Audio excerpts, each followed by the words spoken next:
Accounting 3 માં આગલા લેક્ચરમાં આપણે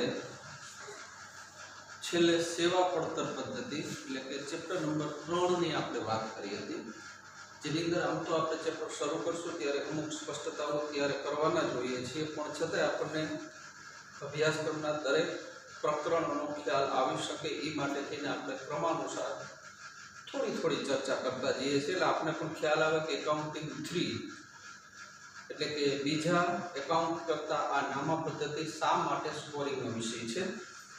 સેવા પડતર પદ્ધતિની અંદર આપણે સ્પષ્ટતા કરી હતી કે અહીંયા માત્ર ને માત્ર રસ્તા વાહન વ્યવહાર સેવાની પડતર આવે છે। રસ્તા વાહન વ્યવહાર સેવાની પડતરની અંદર 1 કિલોમીટર દીઠ ભાડું શું લેવું તેની આપણે થોડી જાણકારી મેળવી હતી, જેની અંદર એક પત્રક દોરવામાં આવે છે, જે પત્રકની અંદર માત્ર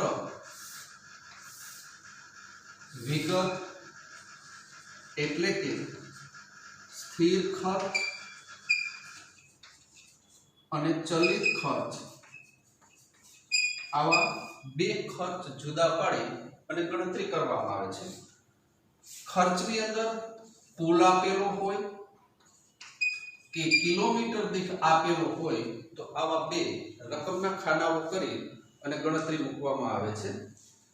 અહીંયા જે તમે પત્રક બનાવો છો એ પત્રકની અંદર કુલમાં જો તમે માહિતી વાર્ષિક હોય કે માસિક હોય એની વિગત મૂકવામાં આવે છે। જો તમે વિગત વાર્ષિક આપેલો છે તમામ ખર્ચ તો વાર્ષિક જ મૂકો, માસિક આપેલો છે તો માસિક જ મૂકો, અમુક ખર્ચ છે વાર્ષિક હોય અમુક માસિક હોય તો તમે વાર્ષિક મૂકતા હો તો માસિક ને વાર્ષિકમાં કન્વર્ટ કરવું પડે, અને ઘણી વખત આપ માસિક ખર્ચના ખાનામાં એટલે રકમના ખાનામાં મૂકો છો તો વાર્ષિક ને માસિકમાં કન્વર્ટ કરવું પડે। જે તે દાખલાની રકમના અનુસંધાન એટલે કે દાખલાની રકમ ઉપરથી આપણે નક્કી કરી શકીએ છીએ। સ્થિર અને ચલિત ખર્ચ, સ્થિર ખર્ચ કોને કહેવાય, ચલિત ખર્ચ કોને કહેવાય, એ આમ તો વિશેષ સ્પષ્ટતા આપણે કોસ્ટિંગ શરૂ કરીએ ત્યારે એની અંદર હું કરીશ, પણ છતાંય સ્થિર ખર્ચ એની વ્યાખ્યા દ્વારા અથવા એકાદ સમ દ્વારા સમજીએ તો સ્થિર ખર્ચ અને ચલિત ખર્ચ ખરેખર છે શું। આમ વ્યાખ્યાના સંદર્ભમાં સમજવા જઈએ તો આપણે કોમર્સના વિદ્યાર્થી છે ને સમજવામાં થોડીક વાર લાગે, પણ ઉદાહરણ દ્વારા સમજતા હોઈએ ત્યારે એને વિશેષ રીતે સમજી શકાય છે। સમજવા માટે બે પદ્ધતિઓ અખત્યાર હોય, એમાં ખાસ કરીને એક તો આલેખ અને બીજી ગણતરીની પદ્ધતિ। સ્થિર ખર્ચ એટલે ઉત્પાદન વધે કે ઘટે પણ જે ખર્ચમાં કોઈ ફેરફાર ન થાય, એટલે કે કુલ ખર્ચમાં કોઈ ફેરફાર ન થાય તો તેને આપણે સ્થિર ખર્ચ કહીએ છીએ। જ્યારે ચલિત ખર્ચ એટલે ઉત્પાદન વધતાની સાથે જ કુલ વધતો જાય અને ઉત્પાદન ઘટતાની સાથે ઘટતો જાય તેવા ખર્ચને ચલિત ખર્ચ કહે છે। પણ કુલ સ્થિર ખર્ચ ઉત્પાદન વધે કે ઘટે સ્થિર જ રહે છે, જ્યારે એકમ દીઠ ચલિત ખર્ચ ઉત્પાદન વધે કે ઉત્પાદન ઘટે એ સ્થિર જ રહે છે। મેં સમજાયું, એમાં કદાચ સમજાયું હોય તો સારી બાબત છે, પણ એનાથી ઉલટું ઉત્પાદન વધે તો કુલ સ્થિર ખર્ચ સ્થિર રહે છે, પણ એકમ દીઠ સ્થિર ખર્ચ તમે જોવા જાઓ તો એ વધે અથવા ઘટે છે, એટલે કે ઉત્પાદન વધે તો ઘટે અને ઉત્પાદન ઘટે તો વધે। જ્યારે ચલિત ખર્ચમાં તમે જોવા જાઓ તો આપણે ત્યાં એમ કહ્યું કે એકમ દીઠ ચલિત ખર્ચ ઉત્પાદન વધે કે ઘટે એ સ્થિર જ રહે છે, પણ કુલ ચલિત ખર્ચની આપણે વાત કરતા હોઈએ તો ઉત્પાદન વધે તો કુલ ચલિત ખર્ચ વધે છે અને ઉત્પાદન ઘટે તો એ કુલ ચલિત ખર્ચ ઘટે છે। આ મેં જે સ્પષ્ટતા કરી એમાં કદાચ ન સમજાયું હોય, પણ એને ઉદાહરણ દ્વારા સમજીએ તો સ્થિર ખર્ચ અને ચલિત ખર્ચ સમજી લીધા પછી તમારા દાખલાની રકમમાંથી સ્થિર ખર્ચ અહીંયા લખવાનો થાય, ચલિત ખર્ચ અહીંયા લખવાનો થાય। બંને લખી લીધા પછી એનો સરવાળો કરવાનો થાય, જેને તમે કુલ ખર્ચ કહો। કુલ ખર્ચ આવી ગયા પછી તમે અહીંયા કિલોમીટર દીઠ પડતર શોધો છો।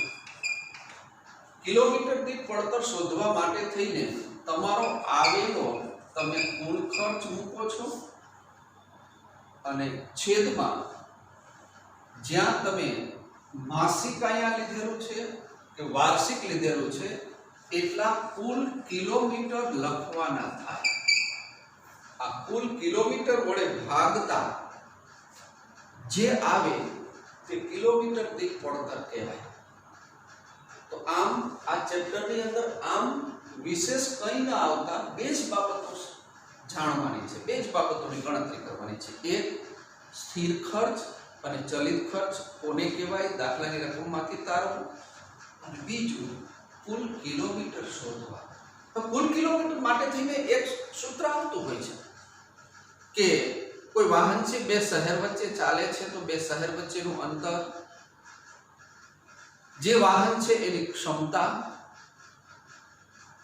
મહિનાના કેટલા દિવસો ચાલે છે, કેટલું ભરાયેલું છે, એને ધ્યાનમાં લઈ અને કુલ કિલોમીટર શોધવામાં આવે છે। રકમની અંદર કેવી રીતની વિગતો આપેલી છે તેને ધ્યાનમાં રાખીને કુલ કિલોમીટર શોધવામાં આવતા હોય છે।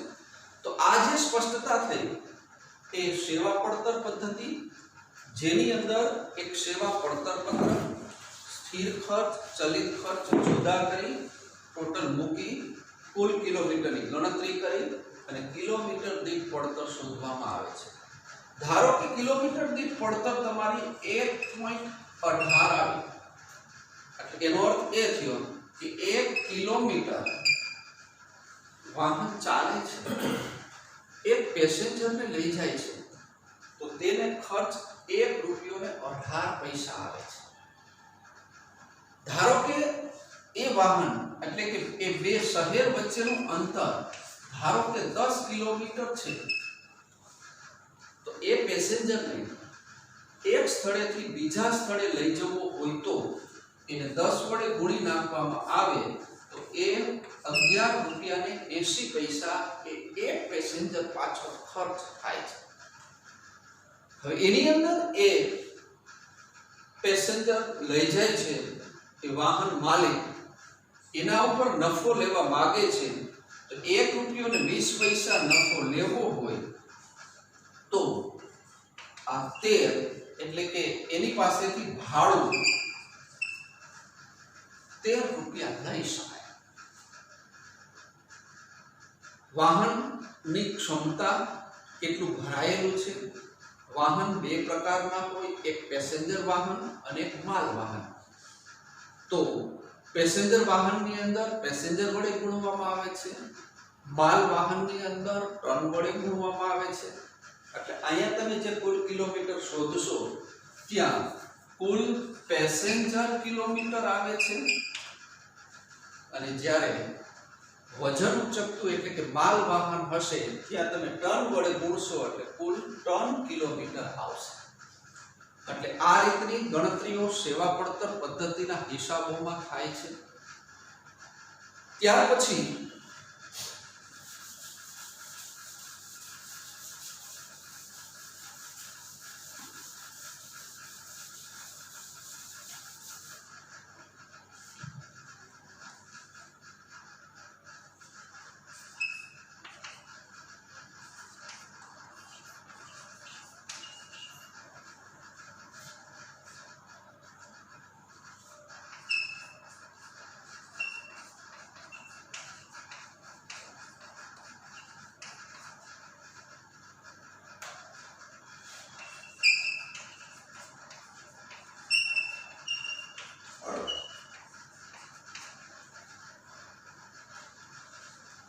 फोर्थ चैप्टर कंपनी नोंधणी पहलानो अने पछीनो नफो।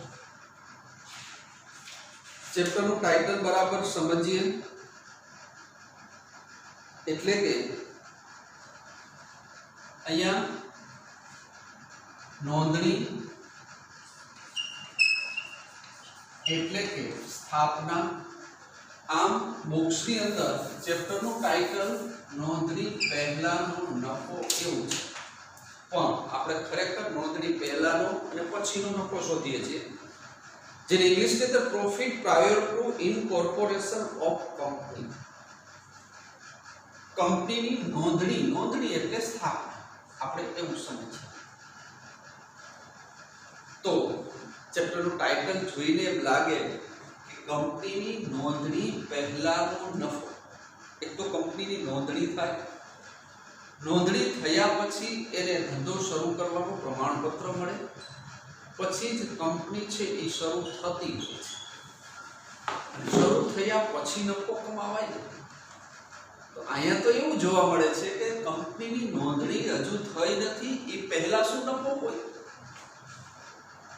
ટાઇટલ જોઈને થોડી વિચિત્રતા લાગે અને એમાં પાછી આપણે ગણતરી કરવાની. તો અહીંયા કંપનીની નોંધણી એટલે શું અને કંપનીની નોંધણી પહેલા શું નફો થાય. તો અહીં અભ્યાસક્રમની અંદર કંપનીની નોંધણી પહેલાના નફાના ચેપ્ટરની અંદર એમ સમજ પૂરી પાડે છે કે ધારો કે કંપની ચાલુ છે, એ નામની કંપની ચાલુ છે, જેનું નાણાકીય વર્ષ 1 થી 31/12 આવી રીતનું છે. હવે એ નામની કંપની ચાલુ છે, બી નામની કંપની જેનું નાણાકીય વર્ષ પણ 1 થી 31/12 છે. એ કંપની બી કંપનીને ખરીદી લે, એટલે એનો અર્થ એ થયો કે બી નું વેચાણ થાય છે અને એ એને ખરીદે છે. એટલે માલિક કોણ થયું? એ. બી વેચાય છે. બંને કંપનીઓ ચાલુ છે, એ પણ ચાલુ છે અને બી પણ ચાલુ છે. હવે એ બી ની ખરીદીનો કરાર, ખરીદી કરાર 1/4/12 ધારો કે 1/4 ના રોજ કરે છે. કોણ? તો કે એ કંપની બી ને ખરીદી લેવા માટેનો કરાર 1/4 ના રોજ કરે છે. બી કંપની એમાં જતી રહેશે. બી કંપની તો ચાલુ છે. ખરીદી લીધા પછી કંપની નોંધણીનું પ્રમાણપત્ર લેવાની પ્રોસીજર કરશે. કંપનીને 1/6 ના રોજ નોંધણીનું પ્રમાણપત્ર મળે છે. અહીંયા ટાઈમ પીરિયડ 2 આવ્યા. કંપનીની શરૂઆત 1/1 થી નાણાકીય વર્ષ, ખરીદીનો કરાર 1/4 ના રોજ, 1/6 ના રોજ નોંધણીનું પ્રમાણપત્ર મળે છે. બી કંપનીનું નાણાકીય વર્ષ 31/12 ના રોજ પૂરું થાય છે. આનું પણ જોગાનું જોગ 31/12 ના રોજ પૂરું થાય છે. હવે સમજીએ કે નોંધણી પહેલાનો સમય અને નોંધણી પછીનો સમય કયો. બી કંપની ચાલુ છે એટલે એનું ઉત્પાદન ચાલુ હોય, ઉત્પાદન ચાલુ હોય એટલે એનો નફો મળતો હોય. તો અહીંયા અભ્યાસક્રમની અંદર એમ સ્પષ્ટતા કરે છે અથવા આપણે એમ સમજીએ છીએ કે એને બી કંપનીમાંથી નફો મેળવવાનો અધિકાર 1/4 થી શરૂ થઈ જાય છે. તો બે ભાગ થયા, એક નોંધણી પહેલા અને બીજું નોંધણી પછી. એટલે કે 1/4 થી 1/6 અને 1/6 થી 31/12. અહીંયા આ વર્ષ દરમિયાન જે કાંઈ નફો થશે એ નફામાંથી એને 1/4 થી મળવા પાત્ર થાય. તો 1/4 થી 1/6 સુધીનો જે નફો છે એ નફો કયો કહેવાય? નોંધણી પહેલાનો નફો. અને 1/6 થી 31/12 એટલે કે નાણાકીય વર્ષ જ્યારે પૂર્ણ થાય છે ત્યાં સુધીનો જે નફો મળશે એને નોંધણી પછીનો નફો કહેવાય. તો અહીંયા નોંધણી પહેલા અને નોંધણી પછીના નફાની આકારણી કરી અને ગણતરી કરવાની થાય છે, જેના માટે થઈને એક પત્રક બને છે. પત્રકની અંદર ખાસ કરીને નોંધણી પહેલા અને પછીના નફાની આકારણી થાય છે. દાખલા તરીકે સૌપ્રથમ વિગત, પછી અહીંયા ફાળવણીનું પ્રમાણ, પછી બે વિભાગ થાય છે જેની અંદર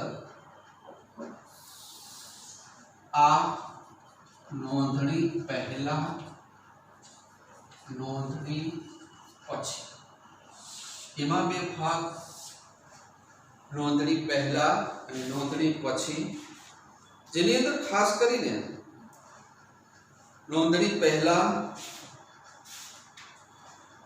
નોંધણી પછી એટલે કે આવક અને જાવક એટલે કે કુલ ખર્ચાઓ અને આવક. અહીંયા પણ ખર્ચાઓ અને આવક. અહીંયા વિગતની અંદર જે ખર્ચ એટલે કે સૌપ્રથમ કાચો નફો મૂકવામાં આવે છે. કાચા નફાનો એક ફાળવણી કેવા જેના પ્રમાણમાં કરવી એનું એક કોષ્ટક આવે છે. કોષ્ટકની અંદર આપણે ત્યારે સમજીશું કે કેના પ્રમાણમાં ફાળવણી કરવી. દાખલા તરીકે સેલ્સમેનનો પગાર છે તો એ વેચાણ કરવું હોય તો વેચાણના પ્રમાણમાં. અહીંયા બે પ્રમાણ મુખ્ય શોધવામાં આવે છે, એક સમયનું પ્રમાણ અને બીજું વેચાણનું પ્રમાણ. સમયનું પ્રમાણ એટલે દાખલા તરીકે હમણાં જ આપણે જોયું તેમ નોંધણી પહેલાનો સમય 1/4 થી 1/6, 1/4 થી 1/6 અને 1/6 થી 31/12 એટલે અહીંયા બે ભાગ એટલે અહીંયા 2 માસ થયા અને અહીંયા થયા 6 એટલે 1/3 નું પ્રમાણ થયું. એટલે સમયનું પ્રમાણ તમારે ગણતરી કરતા 1/3 આવે. ધારો કે કાચો નફો 40,000 છે તો અહીંયા સમય આમ લખશો, સમયનું પ્રમાણ.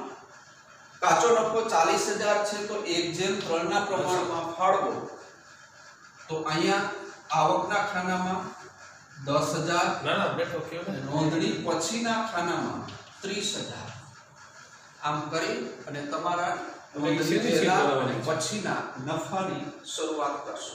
વિદ્યાર્થીના ડેટા મેલ આઈડી એટલે ત્યાર પછી દાખલાની અંદર જુદા જુદા જે કાંઈ ખર્ચાઓ છે એ ખર્ચાઓ ની ગણતરી કરી અને મૂકતા જઈએ છીએ. પછી પત્રકનો ટોટલ કરવામાં આવે છે. આવકનો ટોટલ વધુ હોય આ બાજુ મૂકતા જે ડિફરન્સ આવે તેની નોંધણી પહેલાનો નફો કહેવાય. અહીંયા પણ નોંધણી પછીમાં આવકનો સરવાળો વધુ હોય તો આ બાજુ મૂકી અહીંયા મૂકતા જે ડિફરન્સ આવે એ નોંધણી પછીનો નફો બનશે. ધારો કે ખર્ચનો સરવાળો વધુ હોય તો તમે આવકના સરવાળા નીચે મૂકતા ઈ બાજુ તફાવત આવે. એનો અર્થ એ કે નોંધણી પછીની ખોટ એટલે કે નુકસાની છે તેમ કહેવાય. તો અહીંયા નોંધણી પહેલાનો અને નોંધણી પછીના નફાનું પત્રક બનાવી નોંધણી પહેલાનો અને પછીનો નફો કે નુકસાન જાણવામાં આવે છે.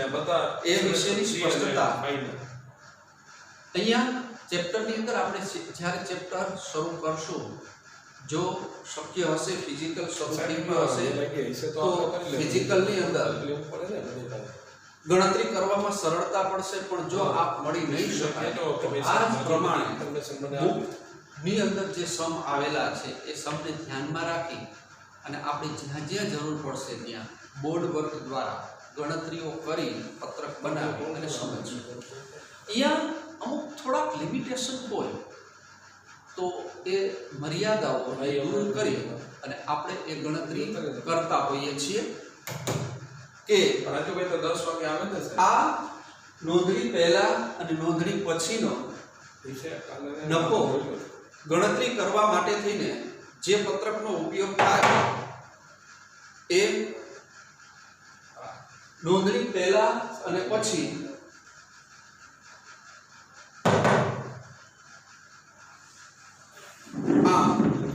અહીંયા અભ્યાસક્રમ આપણા 4 ચેપ્ટરો કેટલી મિનિટ